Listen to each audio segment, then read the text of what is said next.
नमस्कार मंडळी, मी प्रियंका तुम्हा सर्वांचं स्वागत करते सेल्फ केअर विथ मीमध्ये. तर जसं की थंबनेलवरून तुम्हाला समजलं असेल की आजचा व्हिडिओ आहे की हाऊ टू स्मेल गुड, म्हणजे आपल्या शरीराचा वास येऊ नये याकरिता आपण काय काळजी घेतली पाहिजे किंवा काय उपाय आहे त्यावरती, हे मी तुम्हाला या व्हिडिओमध्ये सांगणार आहे. तर चला उशीर न करता हा व्हिडिओ स्टार्ट करूया. तर उपाय नंबर 1, तर स्वेट पॅड्स मिळतात. स्वेट पॅड मिळतात, ते काय करायचं, कपड्याच्या आतून आपण आतल्या कपड्याला इथं लावून द्यायचे स्वेट पॅड. त्यामध्ये सायझेस पण अवेलेबल आहेत.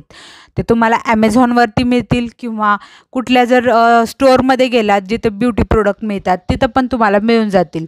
इतके काही महाग नाही आहेत. त्याची लिंक मी डिस्क्रिप्शनमध्ये देईन स्वेट पॅड्सची ॲमेझॉनवरती, तर ते तुम्ही वापरू शकता. त्यामुळे काय होईल, जो काही तुमच्या शरीरात घाम येतो काखेत, तो काखेतला घाम ते पॅड ॲब्झॉर्ब करेल आणि तुमच्या वास नाही येणार. आणि नंबर 2 उपाय, मुलं असो किंवा मुली असो, रोल ऑन वापरायचा. मस्तपैकी आंघोळ केल्यानंतर काखेत रोल ऑन लावून द्यायचा. मी हा वापरते, निव्याचा रोल ऑन.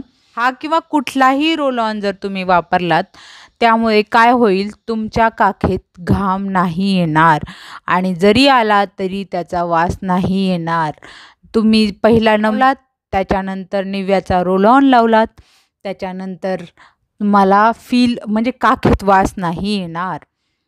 त्याकरिता आपल्या शरीरावर जिथं जिथं केस येतात, विशेषतः काखेत प्रायव्हेट पार्टला जिथं जिथं केस येतात, ते केस रेझर वापरायचा, वॅक्स करायचा, ते तिथली जागा स्वच्छ ठेवायची.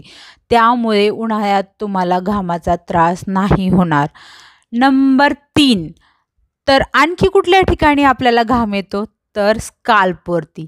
माझा पण स्काल्प खूप जास्त ऑइली आहे आणि आता प्रचंड गरमी वाढलेली आहे. त्यामुळं काय होतं की आपल्या स्काल्पमधून वास यायला लागतो. त्यासाठी काय करायचं, तर आठवड्यातून 3 वेळा आपले केस स्वच्छ धुवून घ्यायचे. त्यामुळे काय, आपल्या केसांचा वास नाही येणार. आणि म्हणजे कोणाला नाही आवडत यार की आपण स्मेल गुड केलं पाहिजे, आपला वास नाही आला पाहिजे, हे प्रत्येकाला आवडतं. नंबर 4, आता आपला आणखी एका जागेतून वास येतो, तो म्हणजे आपलं तोंड.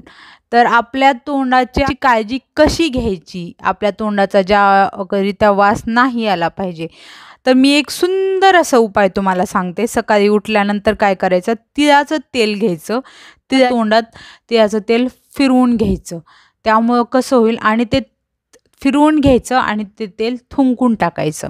याला म्हणतात ऑइल पुलिंग. ऑइल पुलिंगमुळे काय होतं, तुमच्या आतमध्ये जे स्टेन्स असतात ते नाही राहणार आणि तुमच्या तोंडाचा वासही नाही येणार. ऑइल पुलिंग केल्यानंतर स्वच्छ सुंदर अशा रीते ब्रश करून घ्यायचा आणि आपल्याला एकदम फ्रेश वाटेल, पूर्ण डेसाठी ॲक्टिव्ह होईल.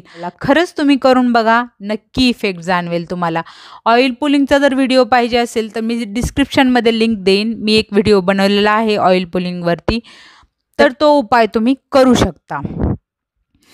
आता नंबर 5, मेन गोष्ट असते आपल्या शरीराचा वास येणं किंवा वास न येणं, हे कशावर डिपेंड करतं, आपण जे अन्न खातो त्याच्यामुळं पण आपल्या शरीराचा वास येऊ शकतो. आपण जर खूप जास्त नॉनव्हेज खाल्लं, खूप जास्त फ्राईड फूड खाल्लं, खूप जास्त पद्धतीनं आपण जर फास्ट फूड खाल्लं, तर निश्चिततः तुमच्या शरीराचा वास येईलच.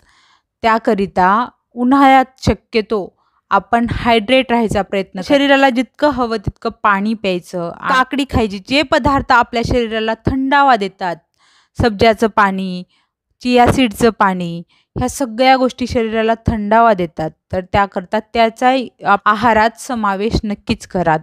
पुन्हा बदाम, अक्रोड याचा पण तुमच्या आहारात समावेश करा. त्यामुळं काय होईल, ह्या पण गोष्टी खूप आपल्या शरीरावर इम्पॅक्ट करतात. तुम्ही ऑब्झर्व करून बघा, ज्या दिवशी तुम्ही नॉर्मल घरचं पोळी भाजी भात वरण खाल्लं असेल, त्या दिवशी बघायचं की तुमच्या शरीराचा वास कसा येतो. आणि जर तुम्ही एखाद्या दिवशी नॉनव्हेज खाल्लं किंवा फ्राईड फूड खाल्लं किंवा असं फूड खाल्लं ज्यामुळे लथार्जी येईल, आपल्याला झोपल्यासारखं वाटेल, असं जर फूड खाल्लं तुम्ही, तर तुम्हाला कसं वाटतं हे तुम्ही बघून मलाच सांगा कॉमेंटमध्ये की कसं होतं. ह्या 5 गोष्टी जर तुम्ही केल्यात तर तुमच्या शरीराचा वास नाही येणार.